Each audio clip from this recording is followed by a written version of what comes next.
का स्वस्थ बनाए रखे पोषण संवाद, पोषण संवाद। स्वागत आहे आपलं।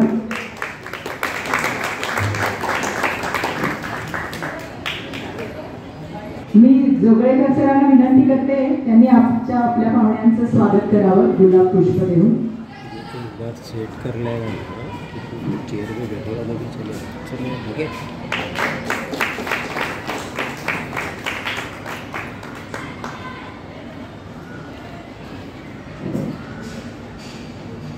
आज आपल्याकडे जे आलेले आहेत वक्ते त्यांचं नाव आहे डॉक्टर ऋत्विक टेंगोडकर।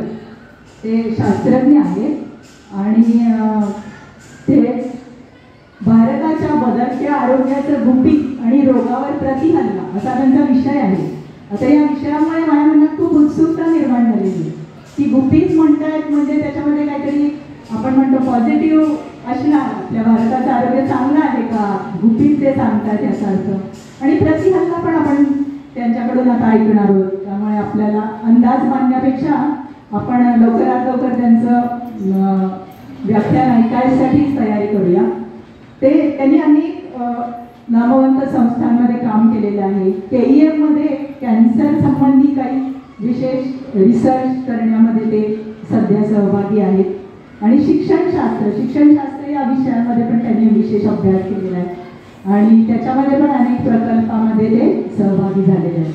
तर आता मी तुमचा जास्त वेळ न घेता त्यांना विनंती करते त्यांनी आपलं वक्तृत्व सुरू करावं। वातावरण दिसेल। बरं, आपण आज गप्पा करायच्या अगोदर म्हणजे मी हे लेक्चर गृहीत न धरता हा एक प्रकारचा संवाद असावा अशी माझी इच्छा आहे। त्याच्यासाठी आम्ही ॲक्च्युली ग्रुप क्रिएट केला आहे व्हॉट्सअपवरती, ज्याची लिंक सगळ्यांना मिळाली आहे का, आणि जर नसेल मिळाली तर तुमचे नंबर्स दीपालीला दिल्यावरती ती लिंक फॉरवर्ड करेल। याचे पर्पज आपले असे आहेत की मेडिकल सायन्स किंवा भारताचं आरोग्य जेव्हा आपल्याला समजायचं आहे तर हे एक असं स्ट्रेट लिनियर एकसंध प्रॉब्लेम आणि कॉज असं काही रिलेशनशिप नाही आहे। याच्यामध्ये मल्टी डायमेन्शन्स येत जातात। त्यामुळे हा डायमेन्शन्स आपल्याला सर्वत्र जर कळला नाही तर आपण त्याचे सोल्युशन्स काढू नाही शकत। आणि आम्ही शास्त्रज्ञचं जेव्हा ट्रेनिंग घेतो तेव्हा आमच्यासाठी चिंतनाची जी व्याख्या असते त्याच्यामध्ये भारत इथून ती गोष्ट सुरू होते आणि सर्व जग इथे ते संपतं।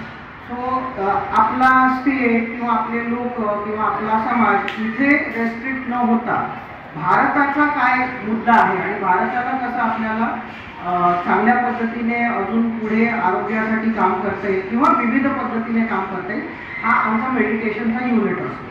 तर किती लोकांनी आतापर्यंत इकडे बसले जे आहेत त्यांनी व्हॉट्सअप ग्रुप जॉईन केला आहे? ओके, तर बाकीच्यांना लिंक मिळाली आहे का जॉईन करायला? तो डी can you help them to just get the link. तर मी माझं व्याख्यान सुरू ठेवेन, मध्ये मध्ये ते जे लिंक्स तुम्हाला मिळतील त्याला तुम्ही जॉईन करत जा।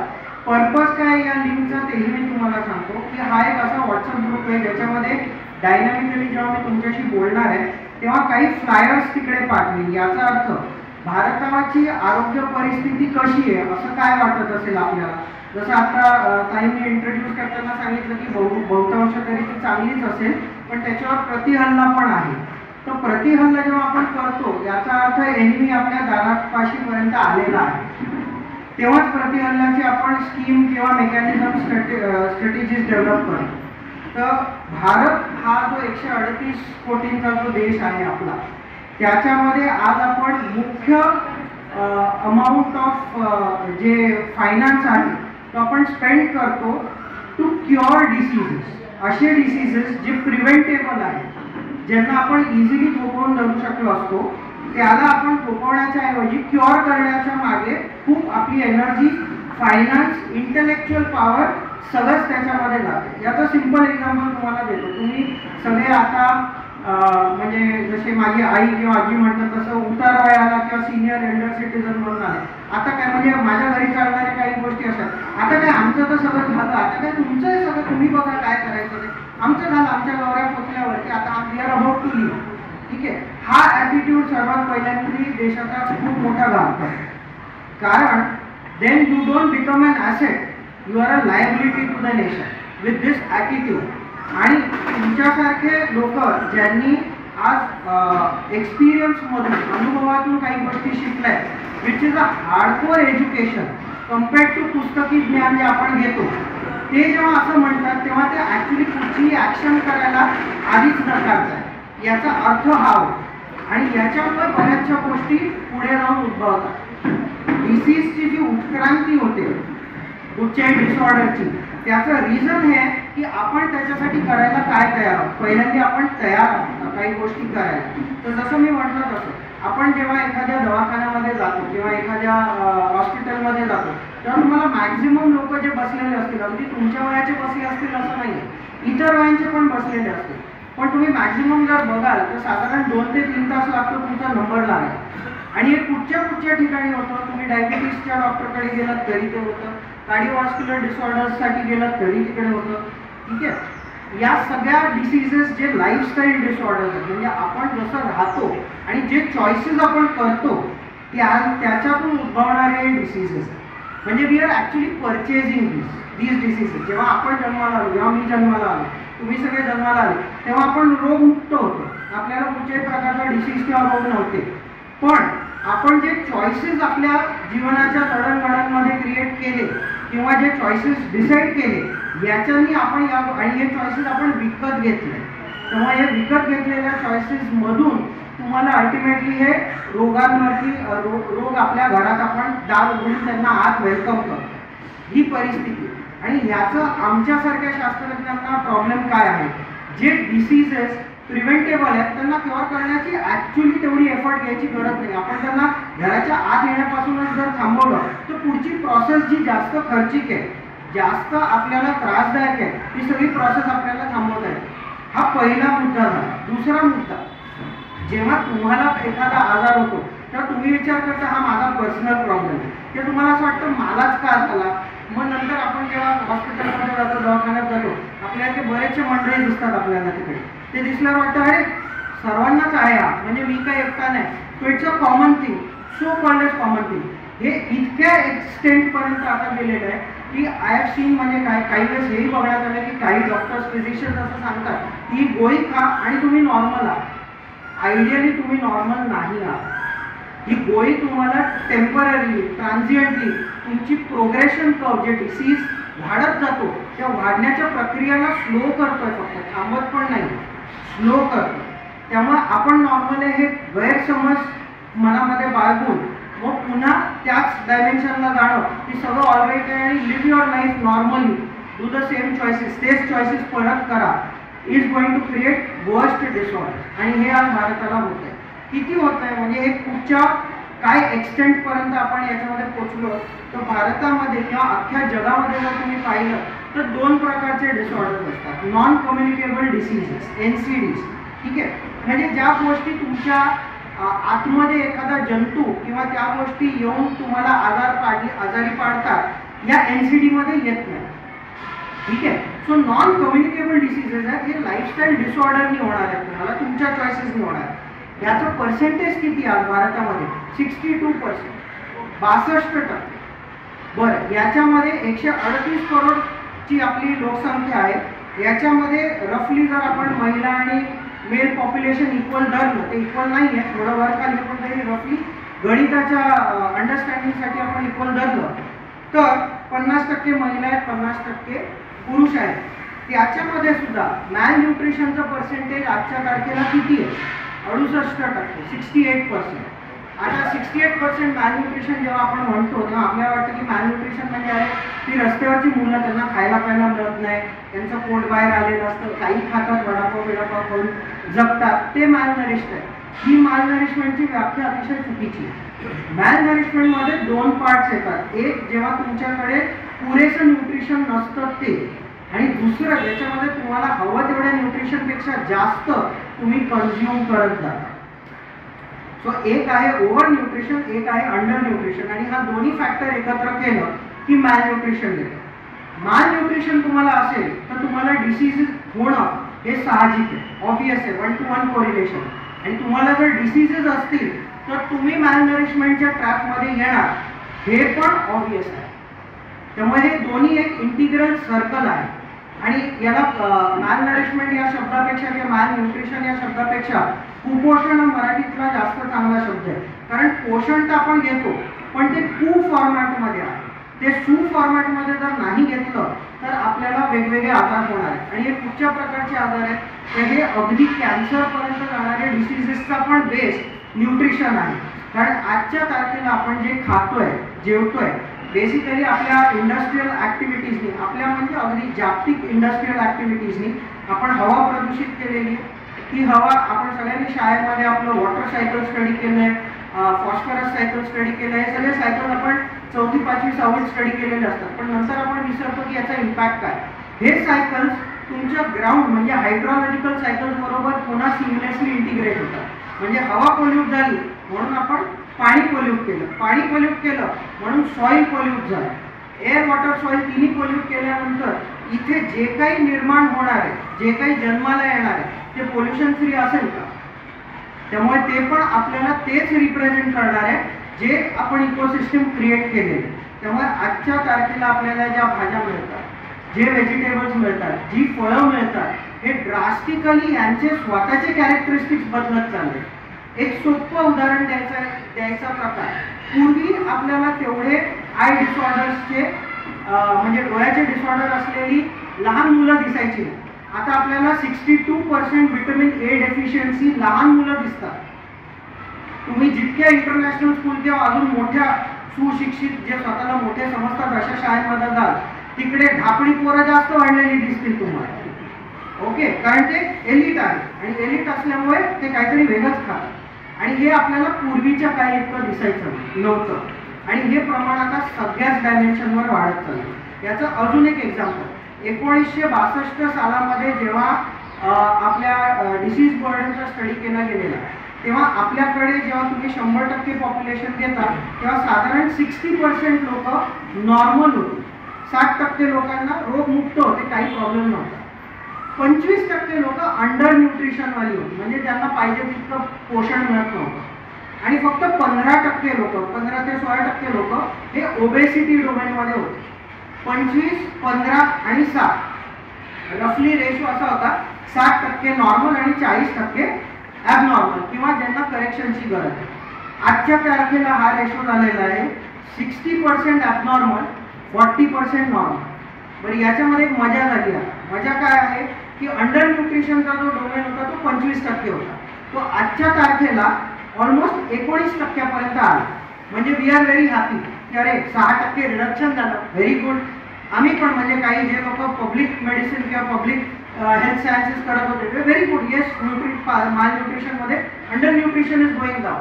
पण याचा अजून डीपमध्ये अभ्यास केल्यावर हे लक्षात आलं की ते जे 25% कमी झाले ते त्याची जी भर आपल्याला नॉर्मलमध्ये वाढायला हवी होती, जी 60चे बाकीच्या पर्सेंटेजमध्ये वाढायला पाहिजे होते ते कापले गेलेले आणि ते ओबेसिटीमध्ये निघून गेले. याचा अर्थ अंडर न्यूट्रिशनवाले लोक डायरेक्ट ओबेसिटी डोमेनमध्ये गेले. आणि या कन्सेप्टला double burden theory of India म्हणतात. भारतामध्ये एक्सक्लुसिव्हली हे तुम्हाला बघायला मिळेल की जे लोक अंडर नरिश्ड आहेत, ज्यांना खायला प्यायला मिळत नाही, त्यांना आपण व्यवस्थित खायला दिल्यानंतर एका लेवलपर्यंत ते नॉर्मल्सीला येतात आणि नॉर्मल्सीचा पडदा क्रॉस करून ते ओबेसिटी डोमेन 1, 2, 3ला निघून जातात. आणि एक क्लासिकली तुम्हाला रुरल पार्ट्समध्ये आणि अर्बन पार्ट्समध्ये इक्वल अमाऊंटमध्ये म्हणजे फॉलोइंग करतात असं दिसतं. आपल्याला सगळ्यांचे नंबर्स डिफाईन मिळाले. Can we start sending one by one? Okay, so total malnutrition domain जो आहे त्याचा you can send the first picture to them to see as to how the malnutrition is progressing.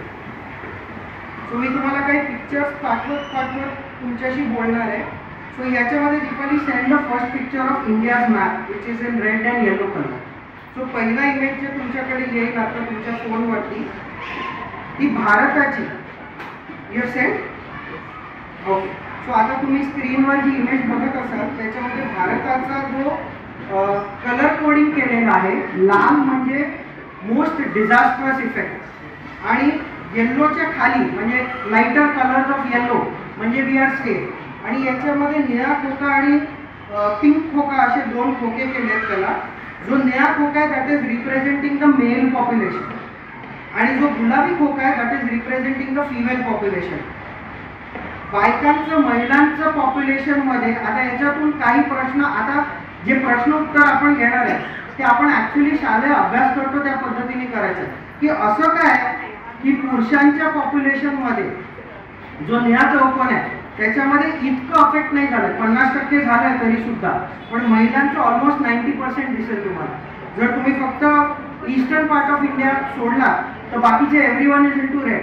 तर ज्यांना मिळालं नाही त्यांना मी फक्त visual description देतोय की भारताचा मॅप आम्ही असा काढलाय ज्याच्यामध्ये महिला आणि पुरुष असे वेगळे सेपरेट केले आणि त्यांची हेल्थ स्टॅटिस काढली. हेल्थ स्टॅटिस मध्ये अख्खा भारत लाल दिसतोय तुम्हाला ईस्ट इंडिया सोडला तर महिलांच्या केसमध्ये, पण पुरुषांच्या केसमध्ये अर्धा भारत खास करून सदर्न पार्ट ऑफ इंडिया जास्त अफेक्टेड दिसतोय, ऑलमोस्ट 50 to 60%.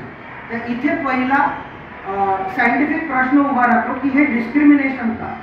डिसीजेस कधीपासून डिस्क्रिमिनेट करायला लागले? डिसीजेस तर इक्वली इन्फेक्ट करतात. कोविड आला तरी महिला पुरुष बघितला नाही, दोघांना इक्वली इन्फेक्ट केलं. हा कसा पॅटर्न बाहेर यायला लागला मेडिकली, ज्याच्यात हा डिस्टिंक्शन येतो. या डिस्टिंक्शन मध्ये कल्चरल ऍस्पेक्ट एक आहे, ट्रेडिशनल ऍस्पेक्ट एक आहे. म्हणजे मेडिकल सायन्सचे प्रॉब्लेम्स तुम्ही सोडवताना तुम्हाला कल्चरल आणि ट्रेडिशनल ऍस्पेक्ट्स पण बघावे लागतात आणि ज्या प्रथा चालू आहेत आज देशामध्ये त्याही फॉलो करावा लागतात. मोस्टली असं लक्षात आलेलं की हे जेव्हा डेटा कलेक्ट केलेले तेव्हा घरातली महिला शेवटी जेवायची, त्यामध्ये आधी पुरुषांना जेवायला घालायची, मुलाला, नवऱ्याला, अजून कोण असतील इतर त्यांना खास करून कोशिंबीर, भाज्या, पोळ्या या सगळ्या गोष्टी त्यांना द्यायची. एंड मध्ये जे राहतं ते ती चूज करायची. So she used to choose to do that. आणि हा चॉईस अतिशय डेंजरस होता. का? कारण जे उरलेलं असायचं ते खास करून भात, वरण, थोडीशी भाजी, मोस्टली कोशिंबीर नाही. याचा अर्थ मिनरल्स, म्हणजे बेसिकली वर्ल्ड हेल्थ ऑर्गनायझेशन आपल्याला असं सांगतं की ग्रीन लिफी व्हेजिटेबल्स GLV हे आपल्या अन्न पोषणाचा 50-50% पोर्शन हा GLV असला पाहिजे. ओके, आणि हा GLV हे घेतच नाही फक्त. आणि हाच पॅटर्न तुम्हाला पुरुषांमध्ये पण रिफ्लेक्ट होताना कोरोबोरेट होतो की सदर्न पार्ट ऑफ इंडियामध्ये खास करून लोक राईस, डाळ, सांबार या पर्स्पेक्टिव्हने लोक गोष्टी खायचे, म्हणून हा पॅटर्न तुम्हाला रिकोरोबोरेट होतो. म्हणजे हा रिअसर्टन करतो की येस हा पॅटर्न असा आहे. त्याच्यामध्ये एक छोटीशी फक्त आपल्याला करेक्शन करावी लागली, सगळे जेवायला बसताना एकत्र बसा, okay, and have a balance sleep, आणि हा पॅटर्न डिसअपिअर होतो. So a simple correction which is traditional can solve a very big medical problem. आज हा प्रॉब्लेम कुठे पोहोचलाय? टू द एक्सटेंट दॅट पोषण अभियान 1, पोषण अभियान 2, ministry of women and child development याची एक वेगळी मिनिस्ट्री बनवायला लागली भारतात. कुठपर्यंत पोहोचला हा प्रॉब्लेम? तर आजच्या ॲडोलेसंट मुली, आजच्या तारखेतल्या, आम्ही उत्तम जो तिकडचा विभाग आहे गोराई, म्हणजे आपण क्रॉस केलं इकडून खाडी की गोराई उत्तम विच इज ट्रायबल ठाणं लागतं, ते ग्रामीण ठाणं, तिकडे आम्ही काही हेल्थ कॅम्प्स घेतले आणि सिटीमध्ये काही हेल्थ कॅम्प्स घेतले आणि लोकांचे काही फीडबॅक्स घेतले. फीडबॅक्समध्ये आम्हाला काय कळलं? शहरातल्या लोकांनी एक असा ॲटिट्यूड दिला, आमची 5 डिजिट सॅलरी आहे, हॅलो आम्ही व्हेजिटेबल्स, फळं आणि चांगल्या भाज्या बरोबर सगळं व्यवस्थित बॅलन्स डाएट खातो, संध्याकाळी 8 वाजता जेवण झालेलं असतं, 10 वाजता ऑफ टू बेड, सकाळी 6 वाजता उठतो, आमची दिनचर्या पण वेल बॅलन्स्ड आहे. हे त्यांच्याकडून आलेले फीडबॅक्स आहेत. आणि जेव्हा आम्ही गावामध्ये गेलो तर ते सांगितलं आहे ते शहरातल्या लोकांचं सांगू नका, ते शिळमाळ खातात, ते दुकानात जातात, तिकडून गोष्टी विकत घेऊन येतात, आमचा भात आम्ही उगवतो, आमची कोंबडी आमच्या समोर असते ती आम्ही कापून ताजी ताजी खातो, आम्ही नॉनव्हेज पण खातो, तेव्हा आमचा आहार त्यांच्यापेक्षा जास्त चांगला आहे. आमच्या लोकांच्या तब्येती बघा, अशी ते काय म्हणतात मल्ल लोक असतात तसे अगदी तगडे, ते सगळे कुचके शहरातले, त्यांचं आम्हाला काही सांगू नका. हा जो मॅप आहे हा भारताचा मॅप आहे आणि याच्यामध्ये अर्बन ॲज वेल एज रुरल दोन्ही सेम सिग्नेचर्स आहेत, काहीही फरक नाही. फरक इतकाच आहे की अर्बनची परिस्थिती 10% जास्त वाईट आहे रुरलपेक्षा, पण rural is very close to urban.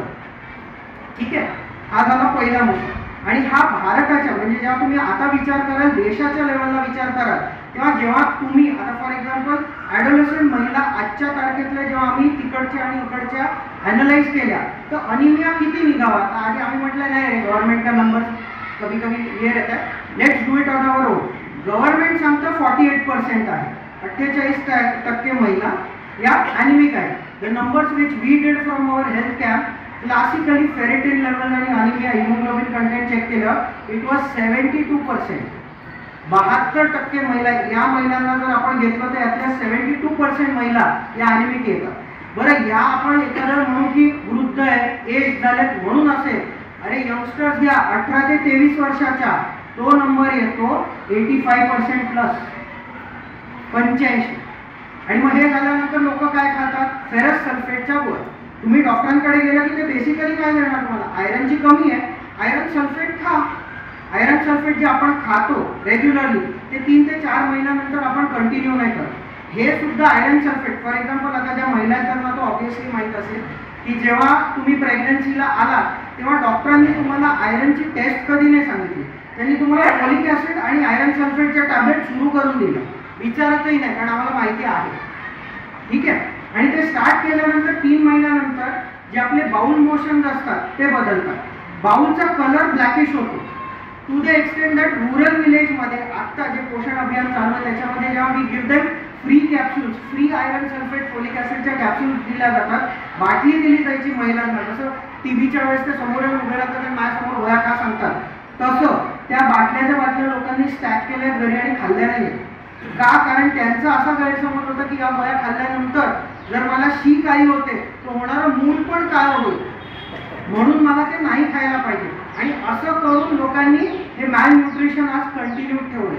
बरं, याचा इम्पॅक्ट काय होतो, जर आई मालनरिष्ठ आहे, जर 70% महिला मालनरिष्ठ आहेत, ती जेव्हा किंवा 80% आपल्या यंगस्टर मुली आजच्या तारखेतल्या मालनरिष्ठ आहेत, आज उद्या लग्न झाल्यानंतर त्यांना जेव्हा पोरं बाळ होणार आहेत ते अंडरवेटच होणार आहे, ते मालनरिष्ठच होणार आहेत, ते अनिमिकच होणार आहेत, याच्यात काही संदेह नाही आहे कोणाला.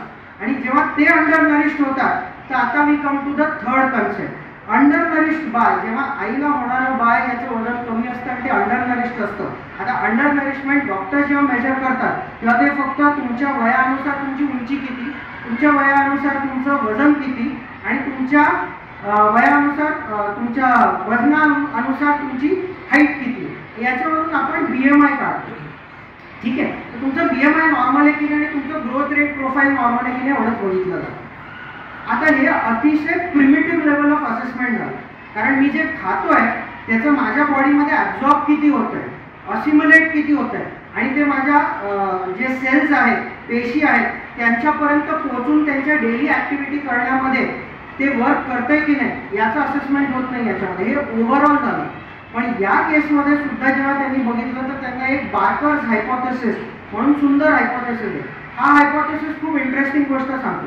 हा हे सांगतो की जे लोक जे अंडरवेट जन्माला आले आईच्या पोटात, तितके पर्सेंटेज लोक नंतर पुढे जाऊन जेवण मिळाल्यावरती ऑटोमॅटिकली ओव्हरवेट होणार आणि स्थूल झाल्यामुळे त्यांना डायबिटीज होणार. आणि हा हायपोथेसिस व्हेरी वेल एक्सेप्टेड आहे मेडिकल सायन्समध्ये. आता हे विचार करायलाच आपल्याला खूप डिफिकल्ट आहे की ज्याला खायला प्यायला मिळत नव्हतं तो अचानक खायला दिल्यानंतर नॉर्मल्सीला येतो, ओव्हरवेट होतो आणि मग त्याला डायबिटीज स्टार्ट होतात. त्यामुळे diabetes is increasing drastically in India.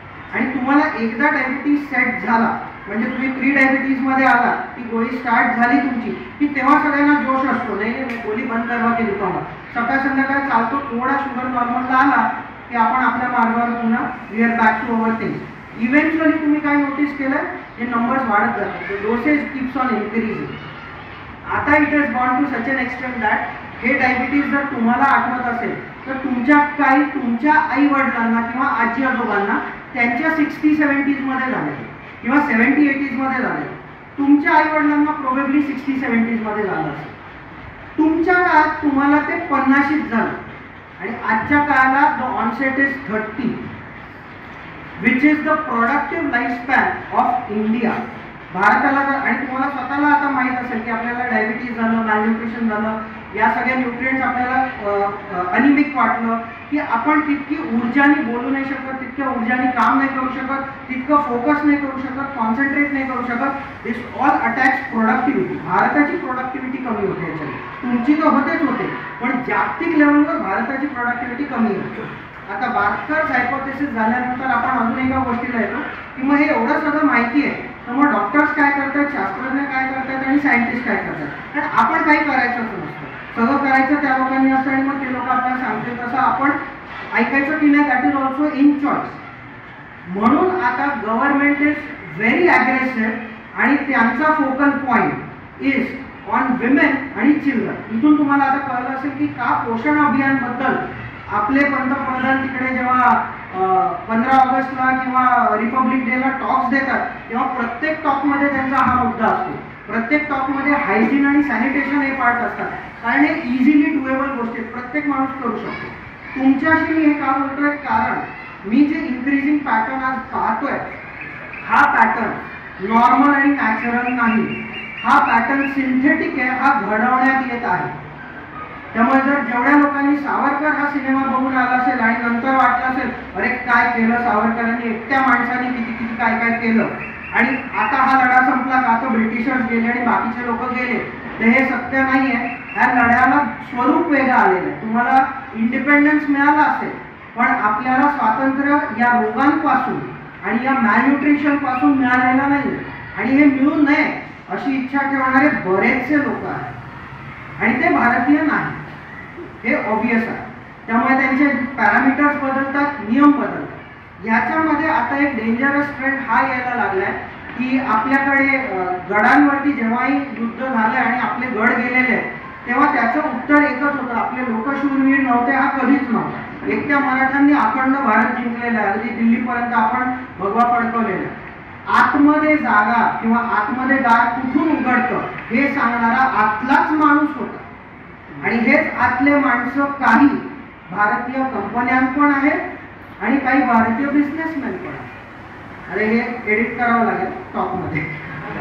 Okay, तो आपल्याला या गोष्टींपासून अतिशय सावध राहावं लागेल. Send one picture of the nutritional chart. So आता तुम्हाला ॲक्च्युली आम्ही एक लिंक पाठवलेली असणार, पण तुम्हाला बहुधा वेळ मिळाला नसेल. तो पोल स्टेशन ॲड करायला. त्याच्यामध्ये बेसिकली आम्ही काय करतोय, भारत काय खातोय याचं रिफ्लेक्शन क्रिएट करतोय. आणि ते कसं करतोय, तुम्ही आज काय खाल्लं, तुम्ही काल काय खाल्लं, तुम्ही रोज काय खाता, तुम्ही आठवड्याला काय खाता, महिन्याला काय खाता, हे इंडिव्हिज्युअली तुम्ही, तुमची फॅमिली, तुमचे नेबर्स, तुमचा area, zone, state and all across India असा पॅटर्न रन करतोय, ज्याच्याने आम्हाला एक पॅराडाईम क्रिएट मिळेल की भारत काय खातो. आणि याचे आम्ही म्हणजे मुंबई, छत्तीसगड, गुजरात, तमिळनाडू, नॉर्थ ईस्ट हा जो पहिला मॅप तुम्हाला दाखवला, जो रेड आणि ग्रीनमध्ये, रेड आणि येलोमध्ये होता, तो आम्ही क्रिएट केला आमच्या डेटाबेसवर. याच्यावरती आम्हाला काही लक्षात असं आलं की गोष्टी नुसतं तुमचं धनधान्य बदलत नाही. म्हणजे जे शेतकरी उगवतो, आता दीपाली स्वतः एक शेतकरी फॅमिलीमधली आहे, ते विदर्भाला शेती होते. हा प्रॉब्लेम कुठून सुरू होतो याच्यासाठी आम्ही विदर्भ किंवा ज्या ठिकाणी गडचिरोली म्हणा, मेळघाट म्हणा, सगळीकडे आम्ही जाऊन आलो. आजच्या तारखेला डॉक्टर्स आणि ॲक्टिव्हिस्ट जे काम करत आहेत ते फक्त रॅडिकली या नंबर्सला कमी करण्याचं काम करत आहेत, which is a good work, जे करणं गरजेचं आहे. पण प्रॉब्लेम तिथून स्टेम होतच नाही. प्रॉब्लेमला हिट करायचं असेल तर प्रॉब्लेम इथून सुरू होतो की उगवतं काय आणि आपण खातो काय. तिन्ही गोष्टी, एअर, वॉटर, सॉइल पोल्यूट केल्यामुळे जे उगवणार आहे ते पोल्युटेड, हे पोल्युटेड आपण खातोच आहोत, याच्यापासून आपली काही सुटका नाही. दुसरा मुद्दा, नवीन जे फॅड झाले ज्याच्यानी तुम्हाला आंबे लवकरच मार्केटमध्ये आलेले दिसतात.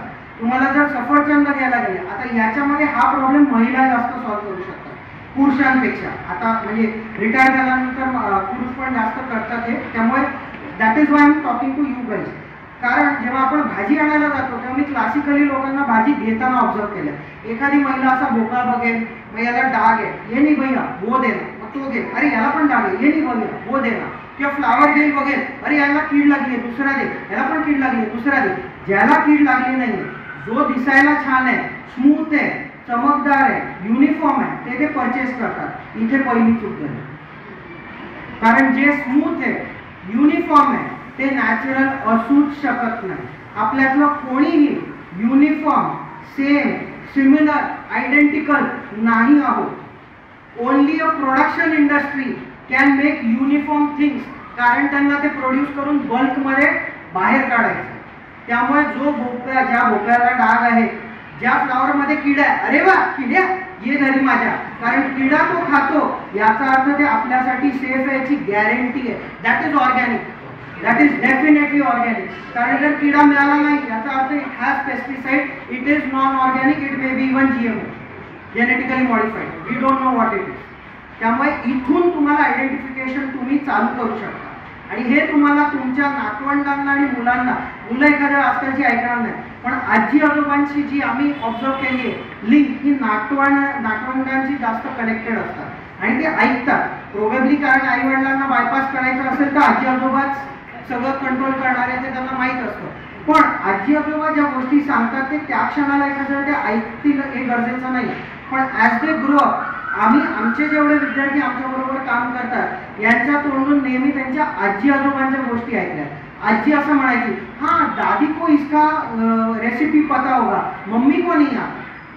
त्यामुळे आजी आजोबांचा हा रोल, आज आपण रिटायर्ड झालो, आपल्या गौऱ्या गेल्या, आता आपलं काही काम नाहीये, इथून तुम्हाला आता स्विच ओव्हर करायचं की आपल्याला देशाला घडवायचं आहे. आपल्याला घालवण्यासारखं आपल्याकडे काहीच नाही, आपलं सगळं जगून झालेलं आहे. आता जे काही उरलंय ते देशाचं आरोग्य किंवा देशाला सुप्रीम पॉवरमध्ये नेण्यासाठी आपण आपल्या परीने जे करू ते आपल्याला आपल्या घरापासून सुरू करायचं. You have send the picture.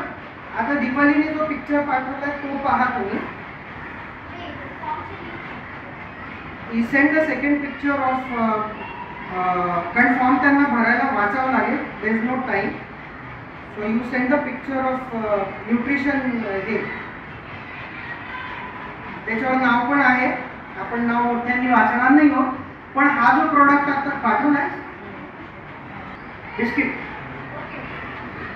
Okay. So आम्ही जेव्हा food frequency quotient chart run केलं ऑल अक्रॉस इंडिया, एक इंटरेस्टिंग गोष्ट खूप आमच्या समोर आली, खास करून ज्यांना मधुमेह आणि डायबिटीस आहे त्या लोकांना. तुमच्या समोर जे चित्र पाठवलंय ना, हे किती जण तुमच्यातले खातात 4 वाजता, त्यांनी फक्त हात वर करा. आता चित्र येईल तुमच्याकडे. आलं युअर सेंड टू एव्हरीवन. ज्यांच्याकडे आलं आणि ज्यांच्याकडे नाही आलं त्यांनी प्लीज शेजाऱ्यांना दाखवा. आणि हे किती जण कंज्यूम करतात ते फक्त हात वर करा. मी करायचो काही वेळेपर्यंत, जोपर्यंत मी याच्यावर अभ्यास करायला सुरू केला नव्हता. सो बिस्किट्स हे सर्वात पॉप्युलर खाणं आहे 4 PM. मला हात वर केलेले दिसलेत नाही आणि हा नंबर नाहीच आहे, 2च जणांचे हात होते.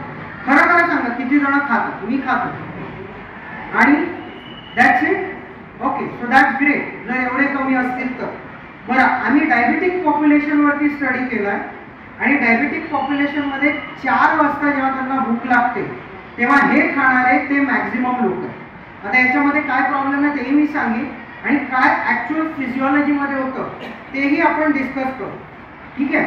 आता जेव्हा डायबिटीज आपल्याला होतं तेव्हा बेसिकली काय इम्बॅलन्स ऑफ शुगर होतं, हे आपल्या सगळ्यांना जेनेरिक माहिती आहे. इम्बॅलन्स ऑफ शुगर का होतं? कारण इन्सुलिनचा जो प्रमाण आहे, सिक्रिशन कमी होतं असं नाही, सिक्रिशन होतं, पण जे काही सिक्रिशन आपले पॅनक्रियासमधून निघतात बाहेर त्याचे रिसेप्टर्स असतात आपल्या शरीरावर. म्हणजे इन्सुलिन हा एक मेसेज आहे. हा मेसेज एक जण मी आता तुमच्याशी बोलतोय तर मी माझ्या टॉक्सनी एक मेसेज तुमच्यापर्यंत पाठवतोय, पण तो रिसीव्ह करायला मला रिसेप्टर्स हवे जे रिसीव्ह करतील ते. असे रिसेप्टर्स आपल्या बॉडीमध्ये जे असतात ते डिसेन्सिटाइज होतात. डिसेन्सिटाइज म्हणजे मी थोडा वेळ बोलल्यानंतर काही जणांना झोप यायला लागते. अरे क्या पकार है, कुछ काम का बोल यार, पैसा वैसा मिलेगा ऐसा कुछ बोल, है ना. तर मग ते डिसेन्सिटायझेशन झालं, मग त्यांना पुन्हा सेन्सिटाईज करावं लागतं आपल्याला. सो जेव्हा तुम्हाला डायबिटीज सेटल होतो, खास करून डायबिटीज मेलिटस, इन्सिपिडस नाही, इन्सिपिडस जन्मजात होतं. मेलिटसमध्ये तुमचं हळूहळू इन्सुलिन सिंथेसिस होतं पण त्याला रिस्पॉन्स मिळत नाही.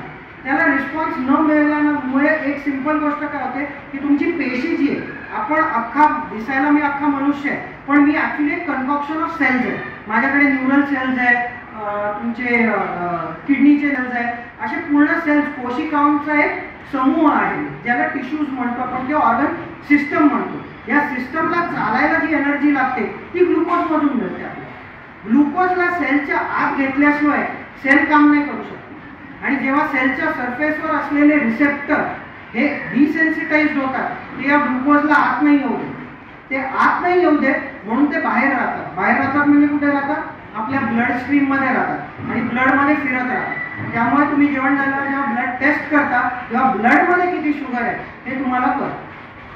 खास करून डायबिटिक लोकांचे फास्टिंगचे शुगर्स कंट्रोलमध्ये असतात. 90 ते 100 मेडिसिन घेतलं ते 110 120 पर्यंत इझिली येतात, काही प्रॉब्लेम नाही. प्रॉब्लेम कुठे सुरू होतो? जेवण झाल्यानंतर. कसा सुरू होतो तेही आपण बघूया. तुम्ही रात्रभर फास्टिंग केल्यानंतर बॉडी इज सो वंडरफुल की या एजमध्ये इतकं अब्यूज केल्यानंतर, इतके चुकीचे चॉईसेस केल्यानंतर सुद्धा सकाळची शुगर नॉर्मल आणून देते बॉडी तुम्हाला 90 to 100 मध्ये. ओव्हरनाईट ती काम करते जेव्हा तुम्ही झोपा काढत असतात आणि ती नॉर्मल्सीला येते. ती नॉर्मल्सीला आल्या आज जरा पोह्यावरती थोडी शेव घेऊन टाकून आपण अजून काहीतरी छान करून थोडं चहामध्ये आज 90 आली, थोडा चहा पण चांगला पिऊया. हा 90चा, कारण तुम्हाला स्टार्टिंगला ब्रेकफास्ट बरोबर मेडिसिन्स असणार, औषधं खाल्ल्यानंतर हा 90 राईज होऊन 130 पर्यंत जातो. म्हणजे ब्रेकफास्टच्या काळामध्ये औषधं खाल्ल्यामुळे 130-140 पर्यंत तुमची शुगर येते, which is all right. That is what the doctor wants. डॉक्टरची इच्छा हीच आहे की इथपर्यंत इथे कंट्रोलमध्ये राहावं. पण हे लंचचं कंट्रोल येतं, हा आपण ब्रेकफास्टला आणून ठेवू. पण ब्रेकफास्ट आपला 7-8ला झाला की 12 पर्यंत 4 तास बॉडीला मिळतात. याच्यातल्या 2 तासामध्ये म्हणजे तुम्ही 7ला जर ब्रेकफास्ट केला तर 7 ते 8, 8 ते 9, 9-9:30 पर्यंत ती 140-130 पर्यंत आली. 130 पासून 9 वाजल्यापासून 12 किंवा 1 वाजेपर्यंत तुम्ही लंच करत असतापर्यंत पुन्हा बॉडी काम करते त्याला कमी करायला. 140 पासून ती खाली येतच असते, 130-120ला येते की तुम्ही फुल फ्लेज लंच करता. लंचला लाईटर औषध असतं, ठीक आहे. आणि लंच तुम्ही हेवी केल्यामुळे काय होतं, 130चं जे ब्लड शुगर एव्हाना खाली यायला पाहिजे होतं ते 130चं अजून 50 ते 60 युनिट वाढतं आणि ते 180-190ला जाऊन बसतं. हे किती वाजता झालं? 12-12:30च्या दरम्यान. 12:30ला तुम्ही खाल्ल्यानंतर हे झालं 2 तास, म्हणजे 2 तास शुगर येते ब्लडमध्ये यायला. म्हणजे 12:30 ते 1:30 ते 2 म्हणजे 2:30 वाजता तुमचं ब्लड शुगर 170च्या आसपास आहे, 160-170. आणि हे मी डायबिटीज पॉप्युलेशनचं म्हणतो, नॉर्मलचं नाही म्हणत. 160-170ला आहे तरी बॉडी खाली यायला सुरू करेल. पण 2:30ला हे झाल्यानंतर 4 वाजता वी हॅव फाउंड क्लासिकली लोक हे खाद्य खातात. चहा, बिस्किट, खारी, काही स्पेशल दुकानं जी आपली बोरिवलीला उघडली आहे, पंचतारांकित AC असतात, छान छान पॅकेजमध्ये तुम्हाला असे खारींना अशा पिळविळ मारलेले असतात की तुम्हाला वाटतं काय फारच हेल्दी आहे. आणि मग हा या ब्रँडचा आहे आणि किती विकले जातात बघा, याच्या पिशव्या मिरवत आपण त्यांना घरी आणतो. ही फितूर, हा फितूर येतो. आणि हे आणल्यानंतर हे जेव्हा तुम्ही कंझ्युम करता तेव्हा 3-3.5ला जो स्पाइक येतो इट क्रॉसेस बियॉन्ड 2. हा जगातला कुठचाही किती एक्सपर्ट डायबिटीज किंवा याच्यावर काम करणारा डॉक्टर असो, is not going to help you regulate it. It's not possible because your choices are wrong. मग या चॉईसला तुम्हाला चेंज करावं लागतं. आणि हे चॉईसेस पूर्वी घरगुती जे आपण खायचो, आज मला कुठच्याही शाळेत जाणारा मुलगा, विद्यार्थिनी, लहान मुलं लाडू घेऊन चालले, पोळीचा चुरमा आहे, नाही, केक असतात त्यांच्याकडे, ब्रेड्स असतात, व्हॉट इज दॅट, पुडिंग्स असतात किंवा ते बन्स असतात. आणि त्यांना कुठेतरी आपल्याला पण या गोष्टी समजायला पाहिजे.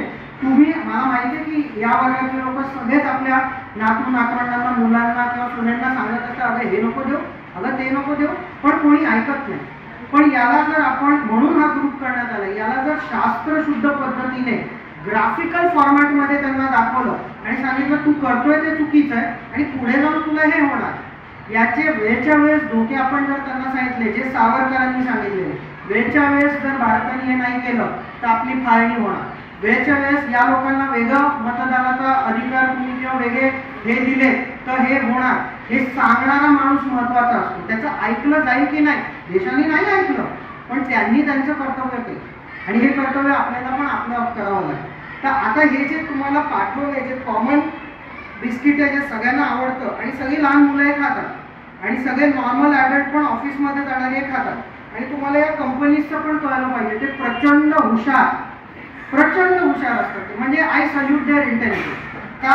कारण अख्खा पुडा एका वेळी संपणार नाही, म्हणून एका पुड्यामध्ये 5च मावतील आणि ते 5 आपण फक्त 5 रुपयाला देऊया, म्हणजे अतिशय स्वस्त, मॅनेजेबल. खाल्ला की अख्खा पुडा फेकून दिला आणि हे खाल्ल्यावर भरल्यासारखं पण वाटतं, याची पूर्ण काळजी घेतली.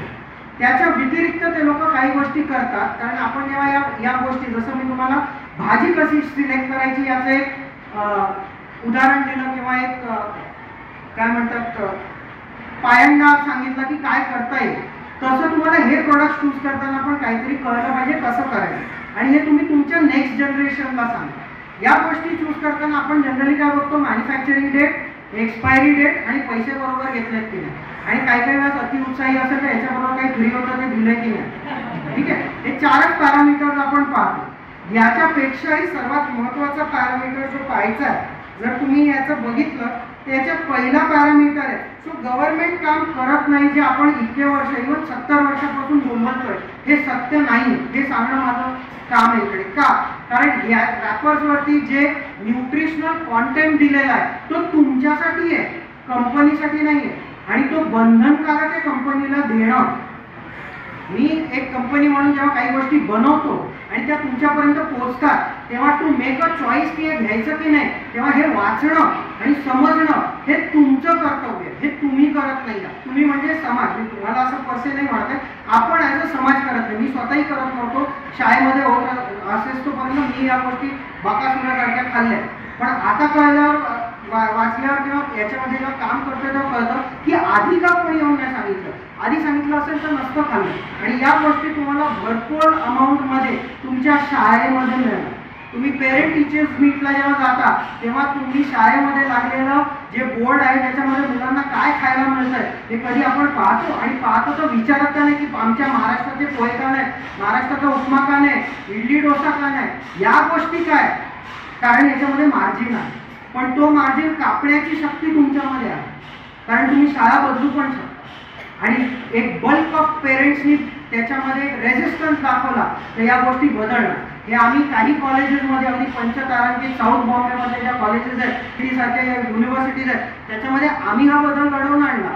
मिलेट, जे इंटरनॅशनल इयर ऑफ मिलेट होतं, त्याच्यामध्ये मिलेट कसं चेंज आणू शकतो याच्या नावाखाली मिलेट तिकडे कंपल्सरी करण्यामध्ये पर्यंत आणलं, आणि हे गव्हर्नमेंट करायला मदत करेल आपल्याला जर आपण प्रोॲक्टिव्ह राहिलो.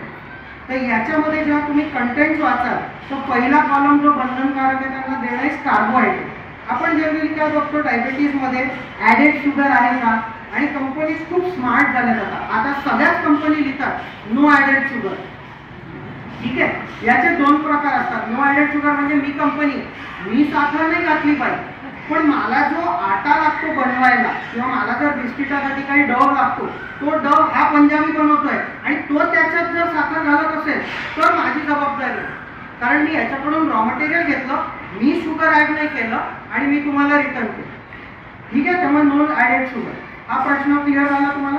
दुसरे पार्ट जे हे तरी करणारे लोक बरे, ह्याच्या उलट अजून एक दुसरा काय म्हणतात फ्रेटर्निटी आहे, ज्याच्यामध्ये काय होतं, नो ॲडेड शुगरमध्ये जे तुमचं शुगर फ्री आईस्क्रीम आहे किंवा शुगर फ्री मिठाई जे आपण दिवाळीला असू दे एक दिवस खाऊ दे का मला आपण म्हणतो, किंवा काही आठवड्यातून कोणाच्या बड्डेला खातो, ते अजून डेंजरस कॅटेगरी.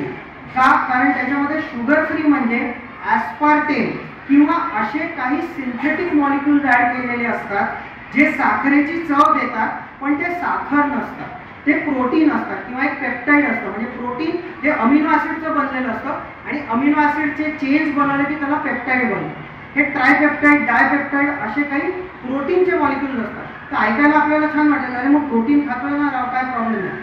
हे जे केमिकल्स आहेत जे सिंथेटिक आहेत, जे शुगर वाढवणार नाही, पण तुम्ही खाल्लं म्हणजे तुम्हाला गोड लागेल पण शुगर वाढवणार नाही, स्पाइक देणार नाही ते तुमची शुगरमध्ये, हे नॉन पोटंट कार्सिनोजेन आहे. नॉन पोटेंट एब्सोल्यूट 100% सर्टनिटी से ये आपको कैंसर कॉज करेंगे. आम्हाला माहिती की याच्याने कॅन्सर खूप, आणि म्हणून कुठचाही डायबिटीसचा डॉक्टर तुम्हाला शुगर फ्री किंवा त्या पेलेट्स टाका आणि साखरेचा चहा प्या असं कधीही सांगणार नाही, कारण त्यांना माहिती आहे याचे जे आफ्टर इफेक्ट्स आहेत हे अजून ड्रास्टिक आहे. आणि कॅन्सर एक असा आजार आहे की हा कुठच्याही व्हायरसने इन्फेक्शन झालं किंवा बाहेरून कोणतरी आलं म्हणून झालं, याचं प्रमाण अगदी नेग्लिजिबल आहे, क्षुल्लक असतं. हा जनरली होतो growth, basically it is a disorder of growth. म्हणजे हा लहान मुलगा आहे, अगदी हा बाळ होता, हा वाढायला लागला म्हणजे याची ग्रोथ झाली, याचा अर्थ पेशी हे डिवाइड करतायत, एका पेशीचे 2, 2चे 4, 6, 8, 32, 64 असे होत जातात. त्याच्यामुळे आपल्याला ग्रोथ दिसते. आपण वृद्ध का होतो? कारण ही ग्रोथचा रेट कमी झालेला. आपले जर आता मी मिड एजला आहे, याचा अर्थ माझे दिवसाला जर 30 पेशी डॅमेज होत असतील तर 30 पेशी रिप्लेस होतात, म्हणून माझी ग्रोथ नाही आहे, पण मी मिड एजला आहे. पण मी जेव्हा तुमच्या वयामध्ये येईल तेव्हा माझे डॅमेज 70 पेशी होतील, पण रिप्लेसमेंट 30च होती. त्यामुळे मी ओल्ड एजच्या डायमेन्शनवरती वाढत जाणार. ही नॉर्मल ग्रोथची सायकल आहे. ही ग्रोथची सायकलच अपसेट करतात ते आणि कंटिन्युअस ग्रोथमध्ये निघून जातात. याला टेक्निकल नाव आहे सेल सायकल. जी आपली सेलची सायकल रन होते, एका पेशीचे 2, 4, 6, 8, ही अनकंट्रोल्ड होते. Uncontrolled growth is nothing but cancer. हा कुठच्याही ऑर्गनमध्ये होऊ शकतो. तुम्ही एकदा झाला की तुम्ही ऑटोमॅटिक हायपरटेन्सिव्ह होता, तुम्ही ऑटोमॅटिक कॅन्सरला प्रोन होऊन जाता. का? कारण it is a metabolic disorder. It is not a disorder of sugar. तुमची जी पूर्ण परफॉर्मिंग मशीनची जी केपेबिलिटी आहे ती परफॉर्मन्सच ऑल्टर होते आणि तो फक्त एका डिसीज पुरता नाही होत, सगळ्याच पाथवेला अफेक्ट करणार.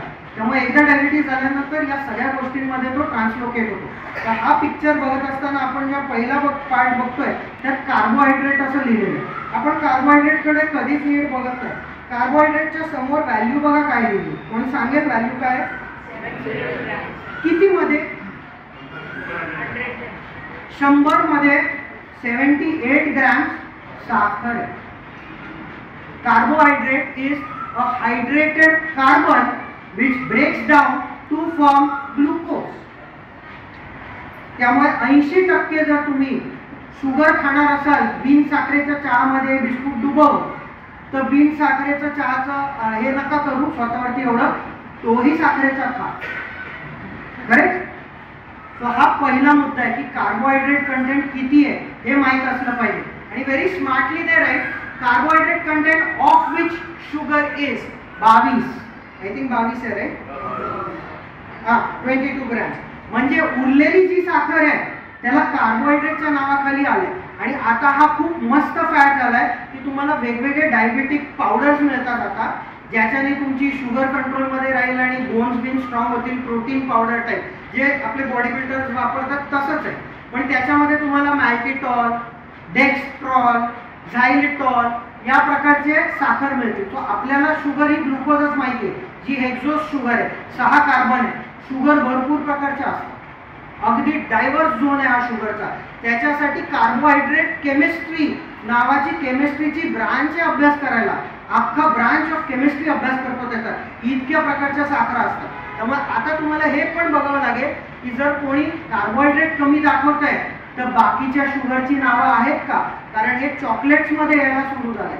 ज्या चॉकलेट्सनी दात किडतात लहान मुलांचे, त्याचे एक व्हेरिएंट्स आले ज्याच्यामध्ये नवीन प्रकारच्या साखर घातली जाते, ज्याच्याने दात नाही किडणार. का? कारण त्यात ग्लुकोज नाही, त्यात दुसऱ्या प्रकारची साखर आहे. पण साखर साखरच आहे. ती फायनली बायोकेमिकल पाथवेमध्ये कन्वर्ट होऊन ग्लुकोज पाथवेवरूनच एनर्जी देणार आहे.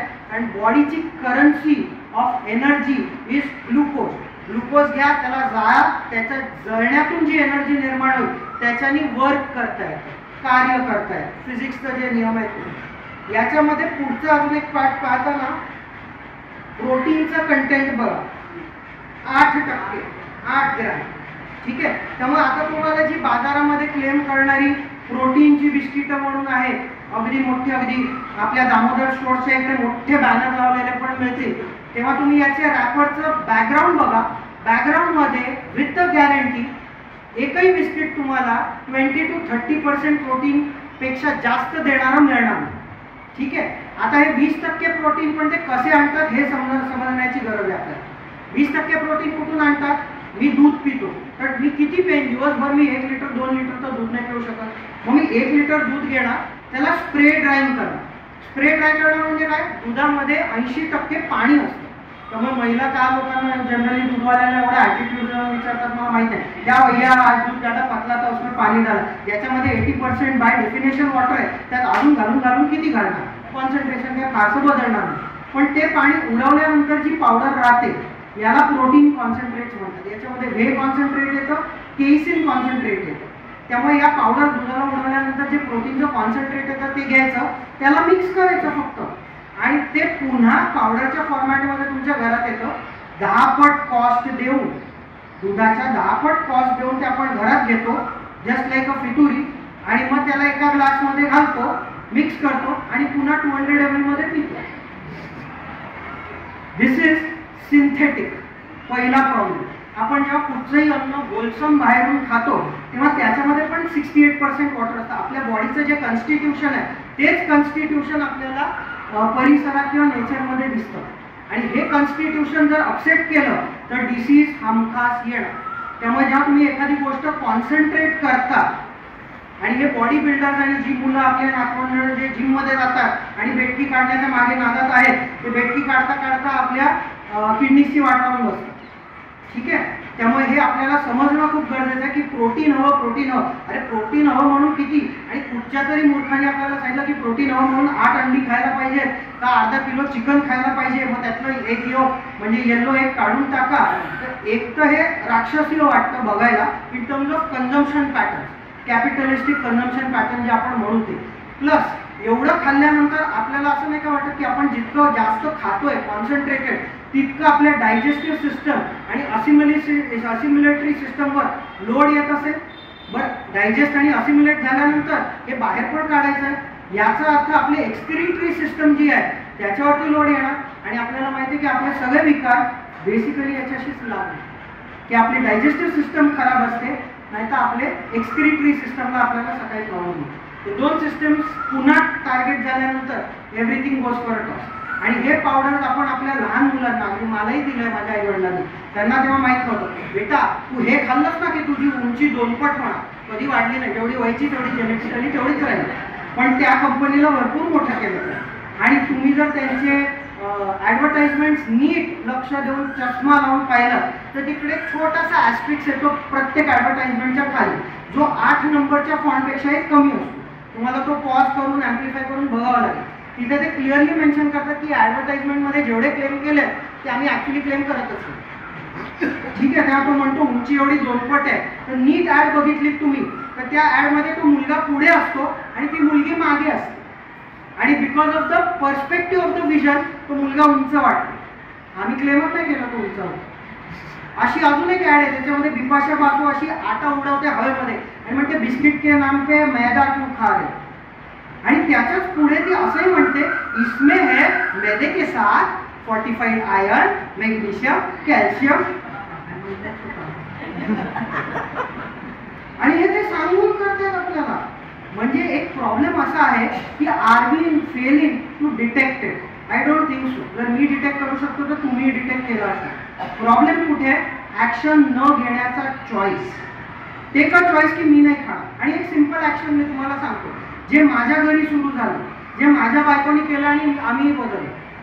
आम्ही जर आणलं, मी जर घरी कधी ब्रेड आणला किंवा मी जर कधी बिस्किट आणला, ती ब्रेड नाही खा, तू खा, मी नाही खा. आणि त्याचं एक गिल्ट राहतं मनामध्ये. त्यामुळे आजीने आज जेवली नाही, आजीने बिस्किट नाही खाणार, आजी ब्रेड खात नाही, जेवणार नाही पण खाणार नाही. हे जेव्हा मेसेज तुम्ही ट्रान्सलेट करता, वेळेस त्याच्या उलट आपण काय करतो, जाऊ दे ना, आठवड्यातून एकदा आणतात, बिचारे थकून माकून आले, काम करतात, एक दिवस ब्रेड खाल्लं तर काय फरक पडतो. India is becoming a headquarters of bakery आणि Bangalore is the headquarters of India's bakery unit आणि that is the also an emerging headquarters of cancers in India. So this we are purchasing. So please stop purchasing it and those who are purchasing it don't be सहभागी होऊ नका त्याच्यात. सावरकरांसारखी क्रांती सगळ्यांना आणणं शक्य नाही. पण गांधीजींचं भले त्या पिक्चरांमध्ये गांधीजींना जरा नेगेटिव्ह पोर्ट्रे केलंय पण गांधीजींचं एक कंट्रीब्युशन खूप मोठं आहे की त्यांनी फ्रीडम फाईटला जे लोक गोळा केले तेवढे टिळकांना आणि सावरकरांना बहुधा गोळा करणं कठीण केलं असतं. का? कारण ते सर्वस्व आपल्या आयुष्याची होळी कर असं सांगत होते. पण गांधीजींनी काय सांगितलं, सर्वस्व द्यायची गरज नाही, फक्त मीठ उचललं मग संध्याकाळी घरी जाऊन जेवण बनव. पण मीठ उचलायला ये तिकडे head count. That Gujarati was very smart to get an head count. This Gujarati is also very smart. पण या गुजरातीला जर आपल्याला मदत करायची असेल, जर भारत हेल्थमध्ये या हेल्थ इंडायसिसमध्ये आपलं आरोग्य, आपल्या मुलांचं, आपल्या कुटुंबाचं आणि देशाचं जर चेंज नाही झालं तर India is going to become the biggest liability of health in the next generation. त्यामुळे आपण सुपर पॉवर बनण्याचे गाड्या आणि आपले जे रस्ते बिस्ते होतात तिथपर्यंत ठीक आहे, पण we will not become a super power जर घरात आपण भले 1 लाख रुपये आणतो, घरात 2 जण सिरियसली आजारी आहे तर ते पैसे तिकडे जाणार. आणि त्यांच्या मेंटेनन्समध्ये माइंड, एनर्जी, नो क्रिएटिव्हिटी, जे करायला पाहिजे ते होणार नाही, प्रोडक्टिव्हिटी पूर्ण झिरो डाऊन होईल. सो मला वाटतं बहुधा 6:30 झालेले आहेत, माझा वेळ झालेला आहे. मी एवढंच, अजून बऱ्याचशा गोष्टी आहेत पण प्रोबेबली तुम्ही आमच्या ग्रुपवर जॉईन झाल्यानंतर आपण याच्यावरती डिस्कस करू शकतो. पण ॲज आजी, आजोबा, काका, मामा, मामी, दादा, दादी म्हणून तुम्ही तुमचं हे पाऊल ठाम ठेवा समोर. आणि तुम्ही जेव्हा ठाम असाल ना, तर तुमच्या या कॅरेक्टरला इन्व्हाइट करणारे नेक्स्ट जनरेशन आहे. या सगळ्या गोष्टी मी माझ्या टीचर्स, मला जेव्हा शिकवणारे काही एखादा टीचर एखाद्या वर्गात 10 वर्षातून एकदा भेटला, उपाध्याय सरांसारखे माझे एक सर होते जे बोरिवली ईस्टमध्ये शिकवायचे, ठीक आहे, एकदा कधीतरी त्यांनी काही गोष्ट सांगितली पण ती एवढी लागली की ती आयुष्यभर बरोबर राहिली. असे लागणारे किंवा असे सांगणारे आज जगामध्ये किंवा समाजामध्ये टीचर खूप करतात. जिकडे वाईट आहे तिकडे वाईट आहे ते सांगून आपल्याला स्टॉप करावं लागेल, नाहीतर आपण फितुरीला मार्ग देत आहोत. ही फितुरी आपल्याला थांबवावी लागेल. थँक्यू. एवढं म्हणून मी थांबवतो. तुम्हाला काही प्रश्न असतील तर I can take the question.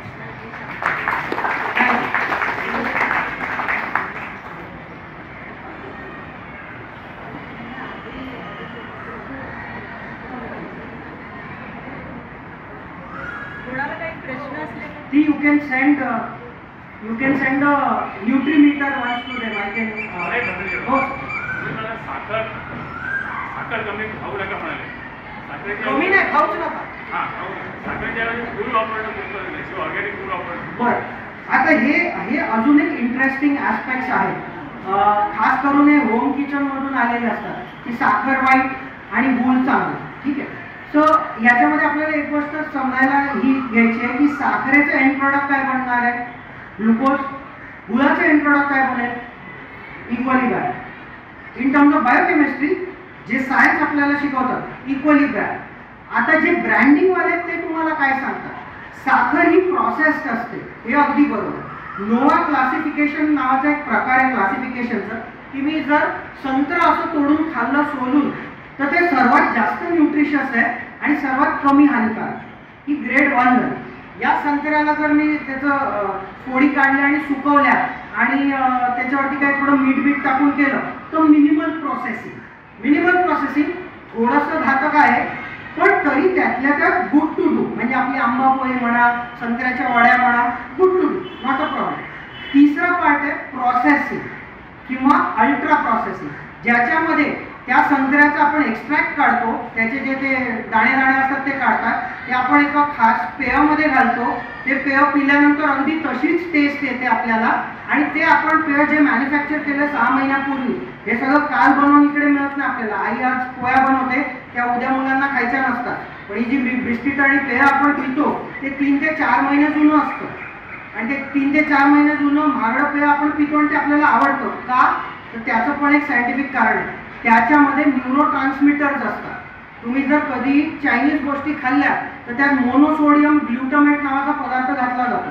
Monosodium glutamate हे ग्लुटामेट रिसेप्टर्सला ऍक्टिव्हेट करतात. जसं मी दारू पिल्यावरती मला मस्त वाटतं किंवा सिगरेट फुकल्यावरती एकदम अलर्ट होतो आणि पटापट विचार येतात, हे माझ्या ब्रेनच्या न्यूरो ट्रान्समिटरशी इंटरॅक्ट करतात. हेच तुमचे वेफर्स, चिप्स खाताना होतं, आणि त्याचे तुम्हाला सांगून करतात no one can eat just one ting tong. का नॉट वन? कारण याच्यामध्ये हे आहे आणि तो खातच जाणार.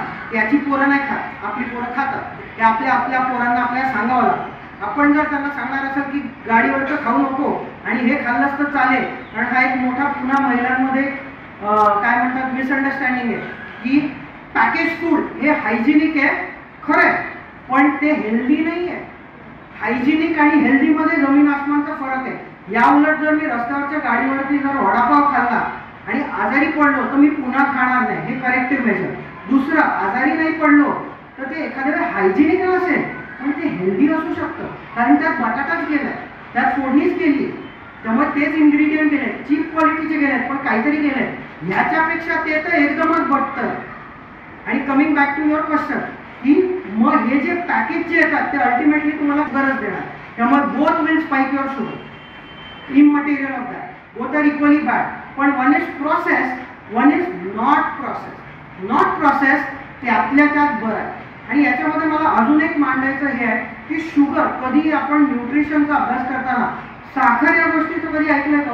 व्हिटॅमिनची कमतरता झाली तर डिसीज होतो, अजून काहीची कमतरता झाली तर डिसीज होतो, न्यूट्रिएंट्स म्हणजे प्रोटीनची कमी झाली तर मॅलनरिशमेंट होतं, साखरेची कमी झाली म्हणून कधी काही झालं ऐकलंय कधी कोणाला?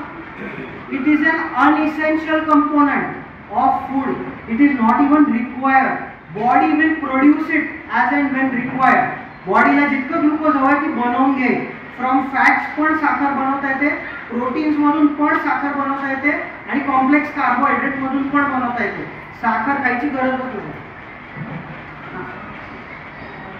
कार्बोहायड्रेट्स डायबेटीस असलेली कमी प्रमाणात, मग त्याच्यासाठी प्रोटीनचं प्रमाण वाढवायचं का आणि ते किती प्रमाणात वाढवायचं? कारण एक्सेसिव्ह झालं तरी किडनीला त्याचा त्रास. Correct, very good question. तर ताईंचा प्रश्न अगदी व्हॅलिड आहे. याला मी थोडंसं एक्स्ट्रापोलेट पण करीन. कॉमन प्रश्न सांगतो मी, प्रश्न सांगतो.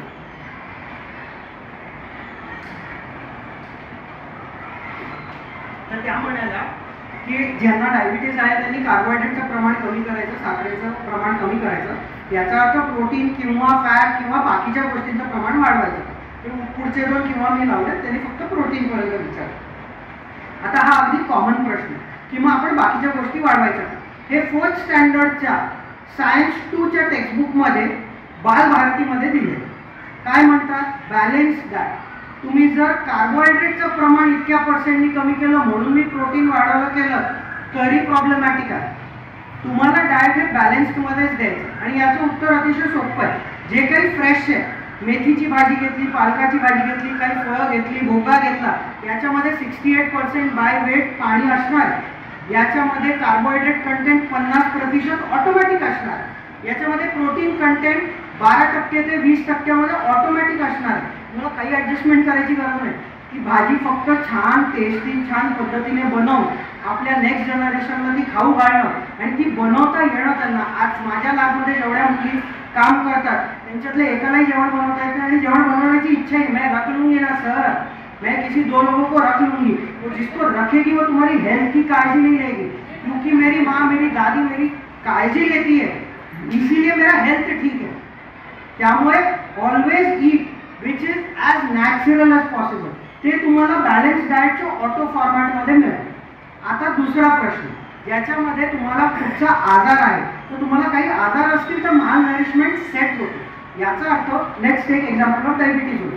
डायबिटीजमध्ये माणसांचे हातपाय बारीक होतात, पाय पण बारीक होतील, हात पण बारीक होतील, पोट सुटेल बाहेर. याला वेस्टिंग म्हणतात. छातीचे मसल्स कमी होतील महिलांमध्ये आणि पुरुषांमध्ये दोघांमध्ये होतात. याला वेस्टिंग म्हणतात. हे डायबिटीजमुळे झालेलं वेस्टिंग. याला जर थांबवायचं असेल तर जे प्रोटीन आहे आपल्या बॉडीमध्ये ते आपले सेल्स ब्रेक करून ग्लुकोज वापरतायत का? कारण नॉर्मल ग्लुकोज ब्लडमध्ये फिरत आहे आणि पेशींच्या आत जात नाहीये, म्हणून पेशी म्हणतात सोड, ग्लुकोज नहीं मिल रहा है, कार्बोहाइड्रेट नहीं मिल रहा है, प्रोटीन को पकड और एनर्जी बना. म्हणून ते आपले प्रोटीनला बर्न करतात. त्या प्रोटीनला बर्न करायचं नसेल तर equal amount of protein substitute घ्यायचं असतं. आता याच्यामध्ये पुन्हा एक इम्पॉर्टंट पार्ट, प्रोटीन सबस्टिट्यूट म्हटलं की लोकांना वाटतं फॅन्सी पावडर येतात ते आपण खायला पाहिजे. मग ते कसं भेटकी पण येते, हेच आपले बॉडी बिल्डर करतात आणि मग त्यांचे क्रिएटिनाइन लेवल हाय झाले की मग अवकाशात घरी बसतात आणि मग बॅडमिंटन आणि स्विमिंग करायला लागतात. तर नॉर्मल स्विमिंग, बॅडमिंटन सुरुवातीपासून करायचं असतं. जे नॉर्मल एक्सरसाइज आपल्याला करता येईल ते करायचे. आणि घेताना काय घ्यायचं तर सप्लिमेंट्समध्ये भारताचे पण असे काही सप्लिमेंट्स आहेत जे अनोखे आहेत. अनोखे काय आहेत तर भारतामध्ये आता मी जेव्हा इकडे टॉपला आलो त्याचा प्रिटेक्स्ट असा घडला की कोणीतरी लोणारवरती एक टॉप देऊन गेलेलं. आर्किओलॉजीवाले कोणतरी होते आसपास, मी नव्हतो, मला असं सांगण्यात आलं.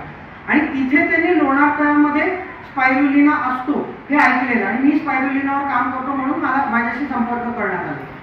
तर इथून पुढे कसं जातं बघा की लोणार तळ जे 55,000 वर्षापूर्वी उल्कापाताने निर्माण झालेलं त्या तळामध्ये आजच्या काळात पण स्पायरुलिना म्हणून एक वनस्पती मिळते. तर आपल्या आयुर्वेदामधल्या जे स्टडी करणारे चरक आहेत त्यांना माहीत नसेल का? ऑफकोर्स माहीत आहे. चरक संहितामध्ये पण आहे डिफाईन, पण त्याला ते स्पायरुलिना नाही म्हणणार कारण हे लॅटिन नाव आहे, लॅटिनवाल्यांनी दिलेलं आहे. त्याला ते नील जल शैवाल म्हणतात. Now this is such a lovely thing. नील जल शैवाल. शैवाल कारण ते पाण्यावरती उगवतं म्हणून शैवाल. नील जल म्हणजे ब्लू ग्रीन.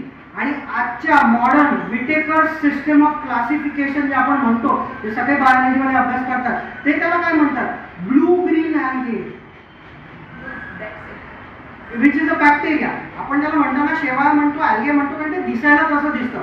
टेक्निकली तो बॅक्टेरिया आहे. म्हणजे जसा दह्यामध्ये लॅक्टोबॅसिलस असतो तसा हा नॅचरल फोटोसिंथेटिक बॅक्टेरिया आहे. फायदा कसा आहे तो बघा. दह्याचा बॅक्टेरिया तुमचं काही अपसेट झालं की डॉक्टर काय सांगतात? ताकभात खा, दही भात खा, you will become all right. म्हणजे काय? माझ्याकडे काही नाही वाटत, automatically you become all right, कारण तुमचं gut system is upset. This is a cyanobacteria जो 55,000 वर्षापूर्वी जन्माला आला, आजही जिवंत आहे. पोल्युशन असो, नॉईज, साऊंड, एअर, वॉटर काही असो, तो जिवंत आहे. बरं, हा जन्माला कधी आला? अजून एक मिसअंडरस्टँडिंग मी ऍड करीन याच्यावरती. क्वेश्चन असतील तर you start collecting the question, so I address everything in one shot.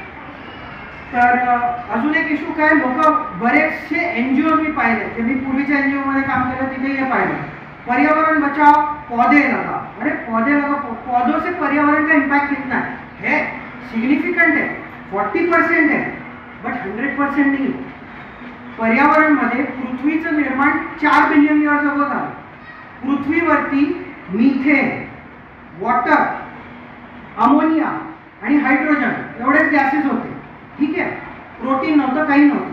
हे प्रोटीन निर्माण झाल्यानंतर बाय चेंजेस, हे कुठच्या चेंजेसने निर्माण झालं याचा जेव्हा अभ्यास करण्यात आला, तर हे फोटोसिंथेटिक बॅक्टेरियानी केलं, which is nothing but blue green algae. या ब्लू ग्रीन अल्गे हे 2.5 बिलियन इयर्स अगो इव्हॉल्व्ह झाले. लोणारमध्ये 55,000 वर्षापूर्वी असतील, पण पृथ्वीवर 2.5 बिलियन इयर्स अगो, 2.5 × 10⁹ एवढ्या वर्षांपूर्वी. आणि त्यांनी प्रकाश संश्लेषण, दॅट इज फोटोसिंथेसिस, त्याच्या मदतीने बाय प्रोडक्ट म्हणून ऑक्सिजन बाहेर टाकला. त्या काळात ऑक्सिजन नव्हतं. त्यांच्या या ॲग्रेसिव्ह ऍक्टिव्हिटीने ऑक्सिजन निर्माण झालं आणि ते ऑक्सिजनचे प्रमाण वाढल्यानंतर प्लांट्स जे युकॅरियोट्स आहेत, म्हणजे जरा उत्क्रांतीमध्ये पुढचा टप्पा, त्यांनी जेव्हा जगायचं ठरवलं तेव्हा ते म्हणाले, यार खुद का खाना खुद क्यों बनाय, या ब्लू ग्रीन अल्गेला जर आपण खाऊन टाकलं आणि त्याला डायजेस्ट नाही केलं, पचवलं नाही, पण आपल्या सेलमध्ये अडकवून ठेवलं, तर जेवण ते बनवतील आणि आपण असंच उठू. हा स्मार्ट ऍक्टिव्हिटीला एंडोसिम्बायोटिक थिअरी म्हणतात, जे लिम मार्गविस नावाच्या शास्त्रज्ञांनी, म्हणजे फिमेल आहेत त्यांनी शोधलं, ज्याच्यासाठी त्यांना ऍक्च्युअली नोबेल प्राइज मिळाला पाहिजे. याचा अर्थ काय होतो तो समजा, की प्रत्येक माणसामध्ये एकच प्रकारचा DNA असतो. माझ्यामध्ये माझ्या वडिलांचा आणि माझ्या आईचा DNA, म्हणून आयडेंटिफाय केला जाऊ शकतो की मी मुलगा आहे. माझ्या आईचा DNA माझ्या मायटोकॉन्ड्रियामध्ये मिळेल एक्सक्लुसिव्हली. ठीक आहे, तर तिथून डिटेक्ट करता येतं की माझी आई कोण. सेम वे प्लांट्समध्ये 2 टाईपचे DNA मिळतात, एक त्याच्या न्यूक्लियसमध्ये आणि एक त्याच्या क्लोरोप्लास्टमध्ये. क्लोरोप्लास्ट तो ऑर्गनल आहे ज्याच्याने तो फोटोसिंथेसिस करतो. या क्लोरोप्लास्टमध्ये त्याचा स्वतःचा DNA आहे आणि तो DNA प्लांटशी मॅच होत नाही, तो DNA बॅक्टेरियाशी मॅच होतो. इथून हे प्रूव्ह करण्यात आलं की एंडोसिम्बायोटिक थिअरीमध्ये कुठच्या तरी एका प्लांटनी म्हटलं, एवढी मेहनत करून जेवण का बनवायचं, बॅक्टेरियाच खाऊन घेऊया, आपल्या सेलमध्ये असिम्युलेट करूया आणि या बॅक्टेरियाचा वापर करून जेवण बनवूया आणि ते फक्त ट्रान्सपोर्ट करून आपण ग्रो होऊया. याच्यावर काही शास्त्रज्ञांनी असाही रिसर्च करण्याचा प्रयत्न केला की हेच क्लोरोप्लास्ट आपल्यामध्ये जर इंटिग्रेट केले तर आपण हिरवे दिसू, पण आपल्याला पण जेवण बनवण्याची गरज नाही पडणार. उन्हात गेलं की जादूसारखं चार्ज आणि मग आपण रस्त्यावर गुड टू गो. पण दॅट इज जस्ट म्हणजे काय म्हणतात fictitious thing which people are thinking. तर हा जो अल्गे लोणार तळ्यामध्ये स्पायरुलिना म्हणून मिळतो, जो इंडिजिनियस हेरिटेज आहे, ज्याला भारतातले कुठचेच शास्त्रज्ञ बघायला तयार नाही. मोजके 20 का 25 लोकांनी अभ्यास केला. बरं, या 25 लोकांमध्ये एक संस्था आहे ज्यांनी त्याच्यावर अभ्यास केला. यू नो त्या संस्थेचं नाव काय? नासा. नासा भारतात आली, बुलढाणा जिल्ह्यात आली, तिकडे त्यांनी ड्रिलिंग केलं. ते ड्रिलिंग करायला परमिशन आणि उदो करून आपले शासकीय लोकही होते त्याच्यामध्ये. विमोद यांच्याबरोबर आपलेही 2 फोटो येतील. त्यांनी त्यातले सॅम्पल्स काढले, इथे कधीपासून हे काय आहे, आणि लोणार तळ्यामध्ये असलेलं स्पायरुलिना अतिशय युनिक होतं.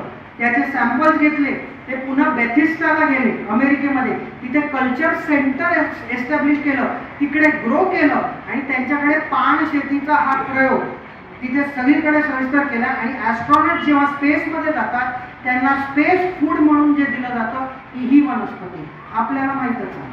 आपण बायफिडो किंवा बायफिलॅक किंवा ते जे पाण्यामध्ये घातल्यानंतर पोट अपसेट झाल्यानंतर जे क्लासिकल वॉल्टेडी नावाचे जे ऑर्गॅनिझम्स आहेत ते खातो, आपले पोट अपसेट झालं, पण आपण याला नाही खात. आणि आजच्या काळामध्ये परिस्थिती इतकी वाईट झाली की तिकडे काय माहीत नसल्यामुळे गावकऱ्यांनी तिकडे आजूबाजूला शेती केली, पेस्टिसाइड टाकले, फर्टिलायझर्स टाकले, ते सगळे त्या तळ्यामध्ये उतरले आणि ते तळ पूर्णतः पोल्यूट झालं.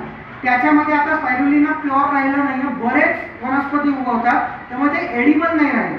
एडिबल नसल्यामुळे आता आपल्याला ते आपल्या पोषणात नाही आणताय, पण आपण त्याचे व्हेरियंट्स काही शास्त्रज्ञांनी NIV आणि आपल्या कल्चर सेंटर्समध्ये कलेक्ट करून ठेवले आणि प्रोपोगेट करायला लागले. त्यामुळे आता ते आपल्याला अवेलेबल आहे, पण ती वनस्पती जी ती व्हेरियंट होती ती वी हॅव लॉस्ट कम्प्लिटली. आणि व्हॉट वॉज सरांचं नाव, त्या बुलढाण्याला आपण भेटलो, त्यांचं नाव बुगदाणे, डॉक्टर बुगदाणे सरांना जेव्हा आम्ही तिकडे भेटलो, तो एकमेव, म्हणजे हा शब्द आता बसतो, एकमेव म्हातारा आहे तिकडे जो लढला त्या गावकऱ्यांशी, आणि it is to his efforts की त्याला अभयारण्याचं स्टेटस आता कोर्टाने दिलं. टू द एक्सटेंड दॅट त्याच्या 500 मीटरच्या पेरिफेरीमध्ये कोणालाच यायला अलाव नाही. शेती तो दूर की बात आहे, कोणालाच यायला अलाव नाही. आणि जर तुम्ही त्या स्थळांना गेला तर it is an architectural marvel, it is an ॲस्ट्रॉनॉमीच्या स्टडीजच्या अनुसार it is a marvel, it is biologically a marvel. आणि टेम्पल्स बघितले तर धर्मस्थळाच्या हिशोबाने also it is a marvel, कारण हेमाडपंथी पद्धतीने फक्त ते एकमेकांमध्ये अडकवून ते केलेलं आहे आणि they have stood the test of time. आणि आपली मुलं SL वर्ल्ड किंवा इमॅजिकल ॲप्सला जातील, पण आपण तिकडे नाही जात. त्यामुळे आम्ही सहली पण आमच्या मुलांच्या अशा अगदी रिमोट आणि विचित्र ठिकाणी नेतो, जिकडे गवत पण वेगवेगळ्या पद्धतीचं मिळतं. असे गवत मिळतात तिकडे वेगवेगळ्या पद्धतीचे, ज्याच्याने milk production of dairy industry can be accelerated. हे सगळं नॅचरली आपल्याकडे अवेलेबल आहे. आपल्याला हे शोधून आपल्या डाएटमध्ये इन्कॉर्पोरेट करणं गरजेचं आहे. तुमच्या प्रॉडक्टबद्दल सांगा ना. So just send it as a nutri पाठवलं, मी ते बघूनच सांगेन. हां ना, नैसर्गिकरित्या जो पदार्थ गोड असतात, हां नैसर्गिकरित्या, हो, म्हणजे मध, गूळ, गूळ नाही, गूळ नाही, तर गूळ हे ऊसाच्या रसापासून खजूर, बनवलं जातं, पण खजूर, ऊसाचा मनुका, रस, द्राक्ष, तर याचा डायबिटीसवर काय इफेक्ट? ओके. तर याचा ना, आता याच्यामध्ये 2 स्कूल्स ऑफ थॉट्स आहेत. याचा डायबिटिकवर काय परिणाम होतो याचे 2 ॲस्पेक्ट्स आपल्याला क्लिअर घ्यायचे. जर डायबिटिक अनकंट्रोल्ड आहे तो of course no, there is no doubt. जर डायबिटीस कंट्रोलमध्ये आहे तर you can have it, but in a very small or moderate आहे. त्यामुळे फॉर एक्झाम्पल बरेच जण विचारतात मी आंबा खाऊच नको का. जर डायबिटीस कंट्रोलमध्ये, तुमची ॲक्टिव्हिटी नॉर्मल आहे, मी 2 आंबे खाऊन जर स्विमिंगला गेलो अर्धा तास, माय शुगरचा गोइंग टू बी नॉर्मल, काही प्रॉब्लेम नाही. पण मी सकाळी 2 आंबे खाल्ले, संध्याकाळी 2 आंबे खाल्ले, आज नाही जात स्विमिंगला, उद्या जातो, तर माझी शुगर 170 होणं साहजिक. त्यामुळे हा लॉजिक आपल्याला बिल्ड करायचा आहे. आणि मी असे पण बरेचसे लोक बघितले, म्हणजे माझा स्वतःचा एक कझिन ब्रदरच आहे जो गोड खाल्लं की स्वतःच डोस ऑफ इन्सुलिन चेंज करतो. हे खूप डेंजरस आहे. डेंजरस काय ते मी तुम्हाला सांगतो. त्याच्याने प्रोबेबली शुगर लेवल्स रेग्युलेट होतील, पण तुम्ही जितकं इन्सुलिन ॲड करत जाल बॉडीमध्ये तितके रिसेप्टर्स नॉकआउट होत जातात. जितकं जास्त, कारण बॉडी काय करते, इन्सुलिन तर बनतंय पण रिस्पॉन्स मिळत नाही, म्हणून बॉडी स्वतः इन्सुलिन पण जास्त प्रमाणात बनवते. पॅनक्रियास ओव्हर प्रोड्यूस करतात, पण ते जेव्हा ओव्हर प्रोड्यूस करतात तेव्हा रिसेप्टर बेस्ड एंडोसिस म्हणून, म्हणजे रिसेप्टर सेलच खाऊन टाकते, अशी एक प्रक्रिया होते आणि रिसेप्टर्स गायब होतात सेलवरचे. आणि मग गायब झाल्यामुळे रिस्पॉन्स येत नाही, म्हणून अजून पॅनक्रियास जनरेट करतात. असं करत करत करत ते सेल्सच मरायला लागतात काही वेळाने. त्याच्यानंतर तुमचे इंजेक्शन चालू, तर तुम्ही इंजेक्शनचे डोस स्वतःच वाढवत गेला तर ओव्हर टाईम त्या इंजेक्शनचा डोस सुद्धा फ्युटाईल होणार. So that will become very danger. So हा जो स्पायरुलिना जो पार्ट आहे, हा एक प्रश्न होता, बोला. आहारामध्ये शिजवलेलं अन्न आणि सॅलड्स आणि फ्रुट्स, मला ऐकून आहे. आहारामध्ये हा शिजवलेलं अन्न, कुक फूड हा आणि अनकुक फूड म्हणजे सॅलड्स, हा फ्रुट्स यांचं प्रमाण किती असायला पाहिजे? ओके. सो कुक्ड फूडचं ना कन्सेप्ट असा आहे की ज्या गोष्टी पचनाला हेवी आहे ते आपल्याला कुक करायचं. कुकिंगचं लॉजिक तिकडून आलेलं आहे. पाश्चिमात्य देशवाले रॉ मीट खातात किंवा रॉ अशा नॉन व्हेजिटेरियन गोष्टी खातात म्हणून त्या कुक करतात for the consideration of hygiene, safety. पण आयडियली रॉ फूड खाल्लं तरी चालतं, कारण आपले जे साधू संत होते ते डायजेस्ट करू शकायचे, तसे त्यांनी त्यांची डायजेस्टिव्ह मेटाबॉलिक सिस्टम डेव्हलप केलेली. आता मी तुम्हाला सिम्पल एक्झाम्पल देतो. मी नॉन व्हेजिटेरियन आहे खाण्यामध्ये, आता काही वर्ष झाले मी खात नाही, पण दीपाली पूर्णतः व्हेजिटेरियन. तिची जी डायजेस्टिव्ह अबिलिटी आहे कुठच्याही गोष्टी डाळी म्हणा किंवा कुठच्याही व्हेजिटेबल्स म्हणा खाण्याची, तिची अबिलिटी माझ्यापेक्षा जास्त आहे. आणि मला जर त्या गोष्टी खायच्या असतील कठीण तर मला त्या कुक करून खाव्या लागतील. सो हे तुमच्या डायजेस्टिव्ह अबिलिटीच्या हिशोबाने जे तुम्हाला बेटर कळतं त्या हिशोबानेच करता येतं. याला काही असा स्टँडर्ड मापदंड नाही. पण त्याच्यामध्ये म्हटलं असं गेलंय की 50% तुमच्या प्लेटमध्ये कलर्स असले पाहिजे. कलर म्हणजे सिंथेटिक कलर नाही जे आपले गाडीवर टाकतात, ते कलर्स म्हणजे लाल रंगाचे टोमॅटो, हिरव्या रंगाच्या भाज्या, येल्लोइश पेल येलो कलरच्या काही फ्रूट व्हेजिटेबल्स अशा. So let your fruit your plate be coloured, हा कन्सेप्ट म्हटला गेला.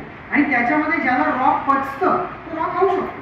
कारण तुम्हाला कुठची गोष्ट रॉ आणि व्हेजिटेरियन जर पचवायची असेल तर we know this again from school science की आपली डायजेस्टिव्ह ट्रॅक लांब असावी लागते, हॅज टू बी एक्सटेंडेड. ते फक्त व्हेजिटेरियन लोकांची असते. जे नॉनव्हेज किंवा ड्युअल खातात त्यांची ती मॉडरेट किंवा रिसेस झालेली असते, त्यामुळे त्यांचं ॲब्झॉर्प्शनची अबिलिटी कमी असते. त्यामुळे ते जेव्हा रॉ गोष्टी खातील तेव्हा त्या डायजेस्ट करणं कठीण.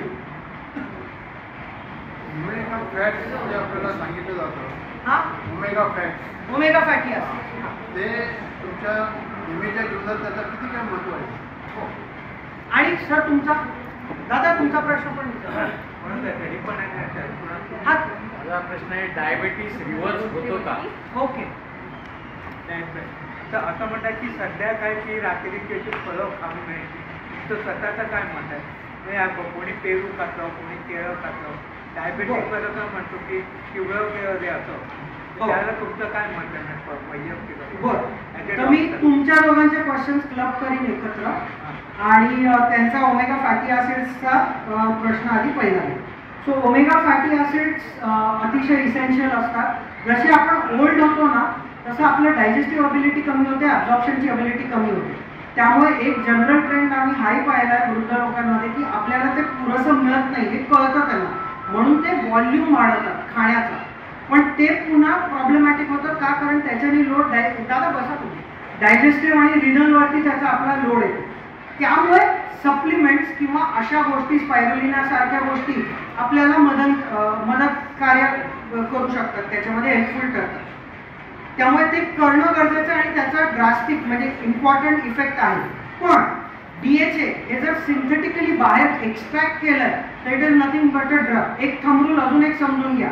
जर मी गाजरातून व्हिटॅमिन A किंवा बीटा कॅरोटीनॉइड एक्स्ट्रॅक्ट केलं, मी गाजराचा ज्यूस काढला, तो लाल रंगाचा आला, त्या ज्यूसला स्प्रे ड्राय केलं, तो लाल आला, त्याची लाल पावडर झाली, या पावडरला जर मी रोज खाल्लं तर इट विल हॅव प्रॉब्लेम्स. का? कारण it is only beta carotenoid जे होलसम नाही आहे, त्यामुळे it will not act like a drug. आणि drug has to be taken under supervision. You are taking it without supervision, that is danger. दुसरी गोष्ट, तो DHAचं पण तसंच आहे. It has to be taken under supervision to see तुमचे saturation केवढे आहेत. Then we move to diabetes reverse होतो का? डायबिटीज रिव्हर्स होतो. डायबिटीज ओळखल्या क्षणी म्हणजे प्री डायबिटिक झोनमध्ये असताना तुम्ही त्याच्यावर काम करायला सुरू केलं की 100% होतं. तुम्हाला डायबिटीज होऊन जर 5 वर्ष झाले असतील तर तुम्ही त्याच्यावरती काम सुरू केल्यानंतर त्याचा प्रोग्रेशन कर्व तुम्ही रिटार्ड करू शकता. आणि जर तुम्हाला 10 वर्षापेक्षा जास्त झाले असतील तर तुमची आज गोळी 1 मिलीग्रॅम आहे, उद्या ती 2, परवा 5, त्याच्यानंतर 10, 15, 2 गोळ्या, 5 गोळ्या, 6 गोळ्या इंजेक्शन. हा प्रोग्रेशन जो आहे हा डेफिनेटली तुम्ही ती जी गोळी आहे तिथेच अरेस्ट करून त्याला तिथल्या तिथे थांबवू शकता if you bring about a change. आणि हे सगळे चेंज करणारे असे काही वनस्पती लाईक स्पायरुलिना जे न्यूट्रीमीटर दीपालीने ऑलरेडी, मला 2च भेटतात, न्यूट्रीमीटर म्हणून दीपालीने ऑलरेडी शेअर केलं असेल. त्याच्यामध्ये मी फक्त तुम्हाला वरवर असं सांगतो, हे न्यूट्रीमीटर आम्ही त्याला नाव याच्यासाठी दिलं की याच्यामध्ये सगळ्याच प्रकारचं न्यूट्रिशन आहे म्हणून हे युनिक आहे. आणि याचं युनिकनेस नासा का इंटरेस्टेड आहे? कारण जेव्हा तुम्ही स्पेसमध्ये जाता तिकडे मी चिकन खाल्लं, किंवा मी तिकडे डाळ भात खाल्ला तर ग्रॅव्हिटी नाही आहे स्पेसमध्ये, सगळं पोटामध्ये तरंगत राहणार तर डायजेस्ट नाही होणार तर सडणार आणि मग ॲस्ट्रॉनॉटला काय म्हणतात नॉसियाटिक फिलिंग आणि तो आजारी पडला आणि त्याला स्पेसमध्ये एवढे $multi-million पाठवून आजारी पडायला नाही पाठवले, अभ्यास करायचा त्याला तिकडे. म्हणून त्याला स्पायरुलिना किंवा अशा काही वनस्पती देतात ज्या न्यूट्राव्हॅलंट आहेत. न्यूट्राव्हॅलंट म्हणजे they are very very dense in nutrition to the extent of 1000 times. म्हणजे तुम्ही एक प्रश्न विचारला की पिवळं केव्हा खायला सांगतात किंवा वेळोवेळी फळं खायची की नाही. पुन्हा हे आयुर्वेदिकच्या कन्सेप्टमध्ये बसतं आयुर्वेदामध्ये की तुमची प्रकृती कशी आहे, वात आहे का काफ आहे. जर काफ प्रकृती असेल तुमची आणि तुम्ही रात्री दूध पोळी किंवा दूध खाणार असाल तर तुम्हाला सर्दी होणार. So it is connected with that. पण त्याच्याने परसे डायबिटीज जर कंट्रोलमध्ये असेल तर it is not going to affect. कच्चं केळं जर तुम्ही खाल्लं म्हणजे आपण जर हिरव्या रंगाचं किंवा थोडंसं लेस येल्लो केळं खाल्लं तर ते कच्चं असतं, ते स्वीट नसतं. It is just like eating कैरी. मी आंबा नाही खाऊ शकत पण कैरी खाऊ शकतो डायबिटिक माणूस. आहे आंबाच तो दोघा, एक पिकलेला आणि एक कच्चा. कच्च्या आंब्यामध्ये अजून ग्लुकोज प्रोडक्शन हे त्याच्या फेजमध्ये कन्वर्ट नाही झालं पण ते म्हणून ते आंबट आहे. तोच आंबट द्रव्य गोड होतो काही महिन्यांनी. तो गोड झाल्यावर तुम्ही खाल्ला तर शुगर तुमची हिट होणार आहे if you are not putting it into control. आणि हे सगळं कंट्रोल करायला तुम्हाला एक असं न्यूट्रिएंट डेन्स गोष्ट लागते जेव्हा आपण ओल्ड होतो कारण आपल्या बॉडीची ॲब्झॉर्प्शन कपॅसिटी कमी आहे. आणि spirulina is given to astronauts for this reason की स्पेसमध्ये गेल्यानंतर bio availability of spirulina is 92%. खाल्ल्या क्षणी 100% मधलं 92% ॲब्झॉर्ब होऊन जातं. ॲब्झॉर्ब झाल्यावर ते इंटेस्टाईन रेक्टिफाय करतं, मेटाबॉलिझमला एनर्जी देते आणि बाकीचे it is a metabolic character. So हे सगळे डिसीजेस जे आपण आज बोललो हे मेटाबॉलिक सिंड्रोम्स आहेत, हे रिव्हर्स केले जाऊ शकतात. त्या मेटाबॉलिक सिंड्रोमला मेटाबॉलिक करेक्टर लागतो. करेक्टर दिलं की सिंड्रोम जातो. ठीक आहे. Thank you so much for your time and listening to me. आणि I would like to specifically thank Kane काका आणि ही संस्था who has introduce me to you आणि आम्हाला एक ऑपॉर्च्युनिटी दिली तुमच्याशी बोलायला आणि हे कार्य अजून पुढे नेण्यासाठी. आय एम जस्ट एक्सपेक्टिंग की तुम्ही हे तुमच्या घरापर्यंत जरी पोहोचवलं आणि इन्कल्केट केलं तर it will bring a big change. आपल्या मुलींना आणि इव्हन मुलांना जेवण बनवायला शिकवा. ते आज नाही उद्या US इथे तिथे कुठेतरी जातील. तिकडचं ते घाणेरडं अन्न खाण्यापेक्षा आपल्याला ते बनवता येणं आणि बनवल्यानंतर ते उगवता येणं या 2 गोष्टी जर आपण केले तर भारताला सुपर पॉवर बनण्यापासून कोणीही थांबवू शकत नाही. थँक्यू. धन्यवाद डॉक्टर रुची. अतिशय माहितीपूर्ण किंवा त्याही पुढे म्हणायचं तर आपल्या डोळ्यात अंजन घालणारं असं त्यांनी आपल्याला व्याख्यान दिलेलं आहे. कितीतरी गोष्टी आपण अज्ञानामुळे आजवर ज्या करत राहिले. देखिए हमारा देश कुपोषण के विषय में, माल न्यूट्रिशन के विषय में अभी भी हम सर ऊंचा कर सके ऐसी स्थिति में नहीं. और जिस देश का बचपन स्वस्थ ना हो वो देश भी कभी स्वस्थ नहीं हो सकता. चलिए हम खुद सुदृढ़ बने, देश को सशक्त बनाएं. शास्त्रज्ञों के साथ पोषण संवाद न्यूट्रिशन डायलॉग में सहभाग ले. इस सितंबर पोषण माह मनाएं. पोषण संवाद में है डॉक्टर, संशोधक, शास्त्रज्ञों की चर्चाएं, भाषण, संभाषण, बायो ज्वेलरी, तरकारी कारीगरी जैसी अनेकोविध कार्यशालाएं, बच्चों के लिए पपेट्री शो, निबंध लेखन, फोटोग्राफी, पोषण परंपरा, कवि सम्मेलन, न्यूट्री ग्रोर जैसी अनेकों स्पर्धाएं. आराम से अपने घर से आप इसमें सहभाग ले सकते हैं. बाकी लोगों तक संशोधकों के इस प्रयास को पहुंचा सकते हैं.